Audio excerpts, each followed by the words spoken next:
Praise the Lord, Jamsiki, dear students of HTGC Bible Study and the entire team, my dear colleagues, greetings to all. Hallelujah. So let's begin with the class tonight, and our topic is the book of Matthew. Hallelujah. यहाँ पे dear students हम आपको सिखाने की कोशिश कर रहे हैं कि चार गॉस्पल्स में किस तरह से चार ऑथर्स ने जीसस को डिफरेंट डिफरेंट तरीके से प्रेजेंट किया, but the theme is same. Hallelujah. मतलब हर एक जो लेखक है, जैसे कि हम सभी जानते हैं, मत्ती, मरकुस, लूका और यूहन्ना, उन्होंने अपने अपने अल्फाजों में, अपने अंदाजे बयान से जाहिर किया है कि प्रभु यीशु मसीह किस तरह से इस दुनिया में आए, प्लान ऑफ सल्वेशन को उन्होंने बताया, और उसके बाद किस तरह से खुदावंद यीशु मसीह का मिनिस्ट्री पीरियड था। ये सारी बातें हमें इन चारों सुसमाचारों में मिलती हैं। हालेलुया। तो यहाँ पे मैं आपको बताना चाहूंगी कि जब आप मैथ्यू की बुक को पढ़ना शुरू करते हैं तो वहां पे प्रभु यीशु मसीह को मैथ्यू ने एक राजा के रूप में दर्शाया है, बताया है। और यहाँ पे देखिए, आप चैप्टर 1 से लेकर के चैप्टर 2 में भी आप देखेंगे, सबसे पहले यहाँ पे डिस्क्रिप्शन आता है पीढ़ियों के बारे में, और हम यहाँ पे 14 पीढ़ियां देखते हैं। 14 जनरेशंस आर मेंशन्ड हियर। और मैंने पहले भी आपके संग इमेज भी शेयर किए ताकि आपको वो जनरेशंस लर्न हो जाएं, और at the time of exams it will help you. Hallelujah. और उसके बाद हम देखते हैं किस तरह से मदर मैरी को चुना गया, क्योंकि वो एक पवित्र स्त्री थी। और फिर उसके बाद हम सारी तमाम उन बातों को किस तरह से मैरी ने होली स्पिरिट के थ्रू जो है कंसीव किया, फिर जीसस आए, और फिर किस तरह से पूरी दुनिया को प्रभु यीशु नासरी ने अपनी कुर्बानी के द्वारा बचाया और नजात दिलाया। हालेलुया। मरकुस की किताब में हम देखते हैं कि सेवक के रूप में प्रभु यीशु को दर्शाया गया है, एज अ सर्वेंट जीसस को यहाँ पे बताया गया है। और हम देखते हैं कि रोमी लोग शब्दों की कम चिंता करते थे, लेकिन कार्य करने पर अधिक बल देते थे। और ये सारा जो डिस्क्रिप्शन है, ये रोमन्स डायनास्टी के टाइम का, रोमी साम्राज्य के वक्त का यहाँ पे पूरा जिक्र है। तो यहाँ पे हमने देखा कि किस तरह से मरकुस ने प्रभु यीशु मसीह को एक सेवक के रूप में बताया है। फिर हम देखते हैं कि लूका की जब आप इंजील पढ़ते हैं, लूका को जब आप स्टडी करते हैं, तो वहां पे जीसस को मनुष्य के रूप में जो है लूका ने बताया। और आप सबको ये जरूर पता होगा कि जो लूका है, जो ल्यूक है, he was a doctor also. तो यहाँ पे जिस तरह से उन्हें चिन्ह और चमत्कारों को देखा, तमाम बातों को देखा कि प्रभु यीशु मसीह ने किस तरह से एक मनुष्य के रूप में यहाँ पर कार्य किया, इस पृथ्वी पर रह के उन्होंने उस बात को बखूबी निभाया है और जताया है यहाँ पे। हालेलुया। यूहन्ना की इंजील में जब आप पढ़ते हैं, this is the fourth gospel. Hallelujah. तो वहां पे हम देखते हैं कि प्रभु यीशु मसीह को परमेश्वर के पुत्र के रूप में यहाँ पे दर्शाया गया है। और जब आप यूहन्ना को पढ़ते हैं तो वहां पे आप खुदावंद यीशु मसीह की सेवकाई के पूरे डिस्क्रिप्शन को यहाँ पे आप देखते हैं। हालेलुया। यहाँ पे कंपैरिजन देखेंगे ओल्ड टेस्टामेंट और न्यू टेस्टामेंट के बीच में, और मैं चाहूंगी कि आप ये रेफरेंसेस पेन डाउन कीजिएगा। जिस तरह से मैथ्यू ने एक राजा के रूप में यीशु मसीह को दर्शाया, उसी तरह से जब आप जबूर में देखेंगे, जबूर 72 पढ़ेंगे, तो वहां पे भी सेम थिंग मेंशन्ड है। और यशाया 9:6 से 7 तक, यशाया 32 के फर्स्ट वर्स में, और यर्मिया नबी की किताब में 23वें अध्याय के 5वें पद में, और जकरिया 9:9 में और 14:9 में आप सेम डिस्क्रिप्शन को पाएंगे। वहां पर जीसस को एज अ किंग जो है जाहिर किया गया है।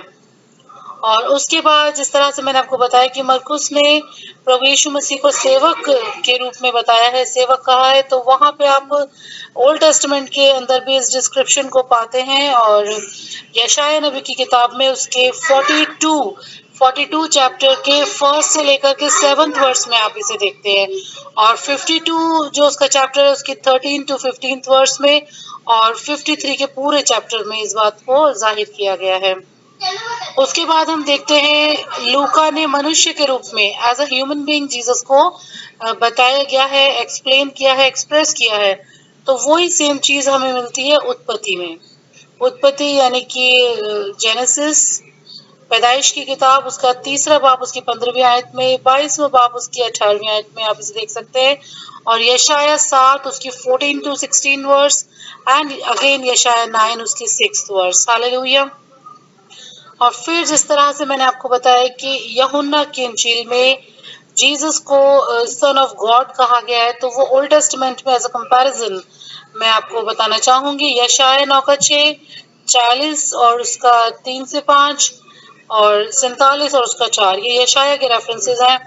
फिर यर्मिया के 23वें बाब के 6 पद में भी आप सेम थिंग देख सकते हैं। Praise the Lord. हम देखेंगे कि चार गॉस्पेल्स के अंदर कौन कौन सी जातियों को दिखाया गया है। तो हम देखते हैं कि मैथ्यू में यहूदी कौम की तरफ इशारा किया गया है, एंड देन मरकुस में रोमी साम्राज्य का, रोमी जाति के बारे में पूरा जिक्र हम देखते हैं। देन लूका में यूनानी जाति के बारे में पूरा जिक्र है। Then at last in the gospel of John हम देखते हैं वहां पे सभी लोगों को वेलकम किया गया है कि हर एक जन खुदावंद यीशु मसीह के नजदीक आए, और वहां पे सभी उसके अंदर एडिड हो जाते हैं, चाहे वो किसी भी कौम से क्यों ना बिलोंग करते हों। ये बताना इसलिए जरूरी है because when you are studying in a theological level, तो आपको ये सारी बातें, कैटेगराइजेशन, बैलेंसिंग, ये सारी चीजें आपको पता होनी चाहिए।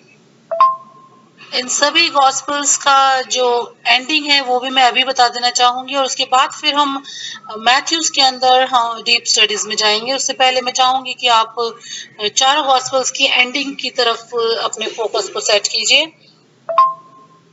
यहाँ पे हम देखते हैं कि जब मैथ्यूज खत्म होता है, वहां पे हम देखते हैं कि एक राजा के आदेश को अपने चेलों को देते हुए हम देखते हैं चैप्टर 28 की 18 to 20 वर्स में, जिसे हम कहते हैं the great commission of Christ, जो कि अभी भी हम लोग पूरा कर रहे हैं, और ये हम सभी की ड्यूटी है एज अ डिसाइपल। हालेलुया। तो आपने देखा कि मैथ्यू की एंडिंग जो होती है वो जीसस के द ग्रेट कमीशन से होती है, और यहाँ पे प्रभु यीशु मसीह के अधिकार को प्रभु यीशु मसीह ने बताया, और वो कुछ इस तरह से हमें कहते हैं, स्वर्ग और पृथ्वी का सारा अधिकार मुझे दिया गया है, इसलिए तुम जाकर सब जातियों के लोगों को चेला बनाओ और उन्हें पिता, पुत्र और पवित्र आत्मा के नाम से बपतिस्मा दो, और उन्हें सब बातें जो मैंने तुम्हें दी हैं मानना सिखाओ, और देखो मैं जगत के अंत तक सदैव तुम्हारे साथ हूँ। हालेलुया। तो यहाँ पे आपने जीसस की अथॉरिटी को देखा एज अ किंग। हालेलुया। उसके बाद आप देखिए मरकुस का, मरकुस की जो एंडिंग है वो कुछ इस तरह से होती है। यहाँ पे हम देखते हैं, और उन्होंने निकलकर हर जगह प्रचार किया और प्रभु उनके साथ काम करता रहा। ये मैं लास्ट चैप्टर की 20th वर्स आपके सामने रीड आउट कर रही हूँ, and it is very important. यहाँ पे हम देखते हैं कि सेवक यीशु को अभी भी अपने शिष्यों के साथ कठिन परिश्रम करते हुए दिखाया गया कि still Jesus is struggling to preach the gospel to the entire world, hallelujah, to save their souls along with his disciples, hallelujah। And उसके बाद हम देखते हैं लूका रचित सुसमाचार में, और लूका का जो दी एंड है वो थोड़ा सा डिफरेंट है। यहाँ पे हम देखते हैं सिद्ध मनुष्य यीशु पिता के पास जा रहे हैं, और हम देखते हैं 24 चैप्टर की 51 वर्स में वह उनसे अलग हो गया और स्वर्ग पर उठा लिया गया।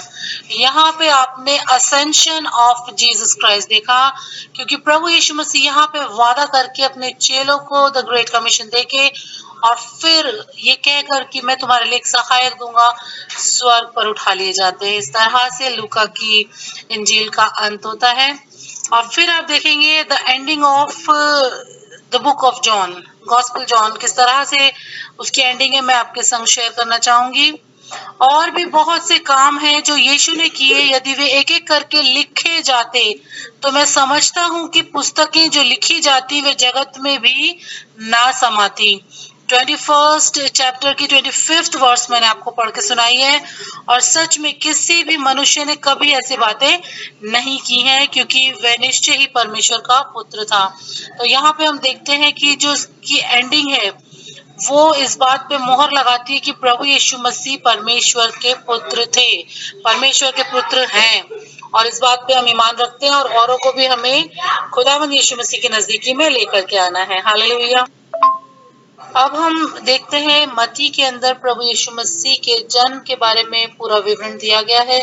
पूरी तरह से हम डिटेल्स को जो है बुक ऑफ मैथ्यूज के फर्स्ट 2 चैप्टर्स में पाते हैं। जैसे कि मैंने पहले भी आपको बताया कि वहाँ पे 14 जनरेशंस का जिक्र है एंड देन आफ्टरवर्ड्स हम देखते हैं जीसस किस तरह से पैदा हुए। Joseph and Mary and all the things are mentioned there in the first 2 chapters.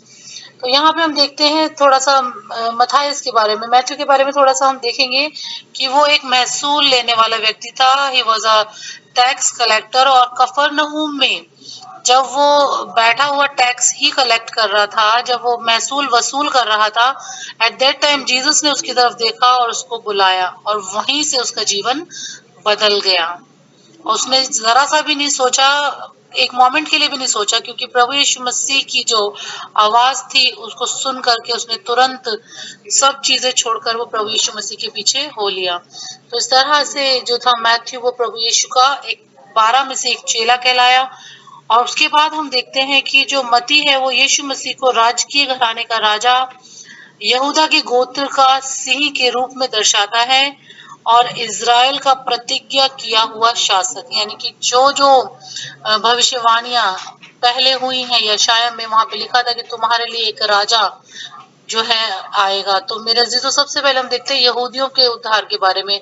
और लेकिन स्टिल जो है सभी का जो है उद्धार अभी नहीं हुआ, बिकॉज जूइश पीपल्स अभी भी दे आर स्टिल वेटिंग कि मसाया आएगा, जबकि ऑलरेडी जीसस आ चुके हुए हैं। हालेलुया। तो यहाँ पे हम देखते हैं सबसे पहले यहूदियों के लिए तमाम भविष्यवाणियों को जो है परमेश्वर ने जो दी थी उन्हें पूरा किया और जीसस के आने को हम यहाँ पे देखते हैं। हालेलुया। आइए हम एक छोटा सा जो है एलिवेशन यहाँ पे देखेंगे जीसस के बारे में एज अ किंग। हालेलुया। और आप इसके रेफरेंस को भी बैक टू बैक देखते रहिएगा। तो यहाँ पे देखिए एक राजा का नाम, यहाँ पे देखिए जीसस का नाम क्या रखा गया, उनका नाम इमैनुअल रखा जाएगा, ऐसी भविष्यवाणी की गई थी और ऐसा ही हुआ। प्रभु यीशु मसीह का नाम इमैनुअल रखा गया। आप फर्स्ट चैप्टर के 23rd वर्स में देख सकते हैं। अब यहाँ पे आप देखेंगे राजा का स्थान, the place of the king. तुझमें से एक अधिपति निकलेगा। उस समय से यीशु अपने चेलों को बताने लगा कि मुझे अवश्य है कि यरूशलेम को जाऊं और पुरनियों और महायाजकों और शास्त्रियों के राजा का बलिदान, the sacrifice of the king. तब उन्होंने उसे क्रूस पर चढ़ा दिया और उसका दोष पत्र उसके सिर के ऊपर लगाया गया कि ये यहूदियों का राजा है। Chapter 27 and the verse 35 and 37। उसके बाद लास्ट में मैं आपको बताना चाहूंगी, इसमें लिखा है राजा की विजय, the victory of the king. वो यहाँ नहीं है परंतु अपने वचन के अनुसार जी उठा है। Hallelujah. The resurrection of Christ, chapter 28 and the verse 6। Hallelujah. Praise the Lord. खुदावंद आपको आज के कलाम को समझने की तौफीक अता करे। God bless.